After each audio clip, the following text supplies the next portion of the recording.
Hi friends, welcome to frame by frame Telugu. ఈ video కనుక మీరు ముందు చూస్తుంటే లైక్ చేసి చూడటం అయితే స్టార్ట్ చేయండి. ఎక్కువ మందికి రీచ్ అయ్యే అవకాశం అయితే ఉండిద్ది. సో ఈ వీడియో వచ్చేసరికి వార్ టూ ట్రైలర్ ఎంతమంది చూసారో కామెంట్ సెక్షన్లో అయితే చెప్పండి. ఎన్టీఆర్ ఫ్యాన్స్ ఉంటే ఒక లైక్ అయితే వేసుకోండి. వార్ 2 మూవీ అనేది ఇది ఒక యూనివర్స్ అనమాట. మీరు ముందు వార్ కానీ అంతకుముందు సల్మాన్ ఖాన్ గారి మూవీ కానీ సో వీటిలన్నిటికీ రిలేటెడ్ కలిపి ఉంటుంది. షారుఖ్ ఖాన్ గారి పఠాన్ మూవీ కానీ సో అందులో యూనివర్స్లో భాగమే ఈ వార్ 2 అనేది. మీరు ఎవరైనా వార్ సినిమా మూవీ చూసుంటే కామెంట్ సెక్షన్లో అయితే చెప్పండి. ఈ మూవీలో మెయిన్ యాక్టర్స్ వచ్చేసరికి హృతిక్ రోషన్ గారు, ఎన్టీఆర్ గారు, కియారా అద్వానీ గారు అండ్ డైరెక్టర్ వచ్చేసరికి అయాన్ ముఖర్జీ గారు. సో డైరెక్టర్ గారికి అయాన్ ముఖర్జీ గారికి ఇంతకు ముందు మంచి మాస్ సినిమా తీసిన అవగాహన అయితే లేదు, ఓన్లీ క్లాసిక్ తీశారు. అండ్ ఇంకోటి మన రణబీర్ కపూర్ తోటి సోషియో ఫ్యాంటసీ మూవీ అయితే తీశారనమాట. సో ఇంకా పాయింట్లోకి వచ్చేస్తే వార్ 2 ట్రైలర్ అనేది ఒక హాలీవుడ్ రేంజ్ విజువల్లో చూపిద్దామని అయితే ఫిక్స్ అయినట్టు అనిపించింది నాకు. విజువల్స్ అలాగే ఉన్నాయి, కాకపోతే కొన్ని గ్రాఫిక్ కరెక్షన్స్ అయితే ఉన్నాయి. ఇందులో వార్ ట్రీజర్ మీరు చూసినట్లయితే ఎన్టీఆర్ గారిని ఎక్కడైనా తగ్గించారు, ఎన్టీఆర్ గారిని తొక్కేస్తున్నారా బాలీవుడ్ అని అనిపించింది నాకు. కానీ ఈ ట్రైలర్లో అయితే ఇద్దరికి ఫేస్ ఆఫ్ సీన్ ఎన్టీఆర్ గారికి 1 మినిట్ ఉంటే హృతిక్ రోషన్ గారికి 1 మినిట్ ఉండేలాగా చూపించారనమాట.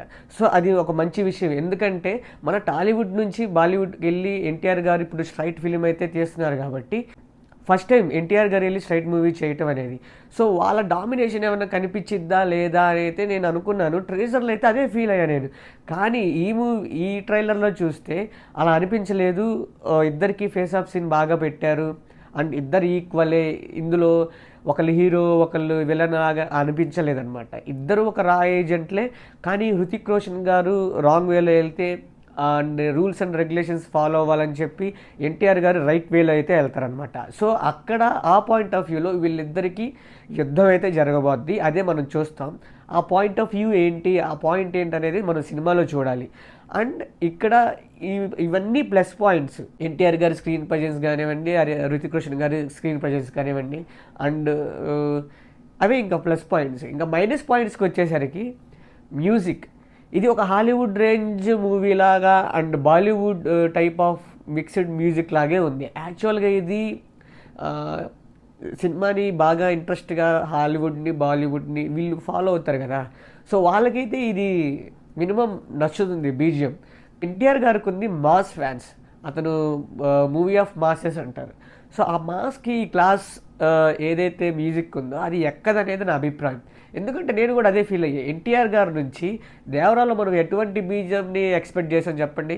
సో అది ప్లస్ పాయింట్ అయింది. అలాగే వార్ 2 కూడా వీళ్ళు కన్సిడర్ చేయాల్సింది ఒక mass BGM with only at least NTR గారి సీన్స్కైనా వాడాల్సింది. సో అదైతే మిస్ అయింది. ఈ 2 పాయింట్ వచ్చేసరికి ఈ స్టోరీ అంతా ఒక కాపు ఒక రా ఏజెంట్ లాగా ఉంటుంది కదా. రా ఏజెంట్ ఏముంది, ఏదైనా ఒక విషయాన్ని వాళ్ళు ఫైండ్ అవుట్ చేసి దాన్ని న్యూట్రల్ చేస్తారనమాట. సో ఇది కూడా అదే లెవెల్లో వెళ్తుంది. కాకపోతే స్టోరీ అనేది నార్మల్గానే ఉండింది. వాళ్ళు ఎంత ఎంగేజింగ్గా చెప్పారు, ఎంత ఇదిగా పవర్ఫుల్గా చెప్పారు అనేది పాయింట్. సో ఇది తెలుగు ప్రేక్షకులకి ఎక్కిద్దో ఎక్కదో మీరు కామెంట్ సెక్షన్లో అయితే చెప్పండి. నాకు ఇప్పటిదాకా అయితే నాకు ఎక్కదనే అనుకుంటున్నాను. ఎందుకంటే వాళ్ళ టేస్ట్లు వేరు, మన టేస్ట్లు వేరు. యాక్చువల్గా మన టేస్ట్ వాళ్ళకి నచ్చింది మళ్ళీ, కానీ వాళ్ళ టేస్ట్ మనకి నచ్చదు. దీని మీద మీ అభిప్రాయం ఏంటో కూడా కామెంట్ సెక్షన్లో అయితే చెప్పండి. అండ్ ఇంకో నెగిటివ్ పాయింట్ ఏమనిపించింది, నెగిటివ్గా అవ్వచ్చు అనేది ఉంటే డైలాగ్స్.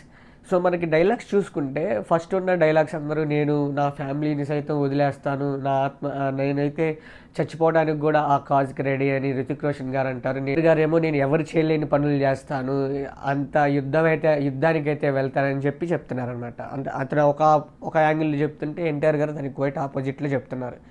సో ఇలాంటి డైలాగ్సే ఉంటాయి సినిమా మొత్తం మ్యాక్సిమం. యాక్షన్స్తోనే ఉండిద్ది. యాక్షన్స్తో ఉన్నప్పుడు అదేంటంటే ఆ యాక్షన్ సీన్స్ అనేవి బాగున్నాయి అనుకోండి, కనెక్ట్ అయ్యామనుకోండి, మనకి సినిమా నార్మల్గా సూపర్ హిట్ అయితే అయ్యిద్ది అనమాట. అలా కాకుండా బోరింగ్గా వెళ్ళిందనుకోండి ఇది ఇంక ఎక్కదు.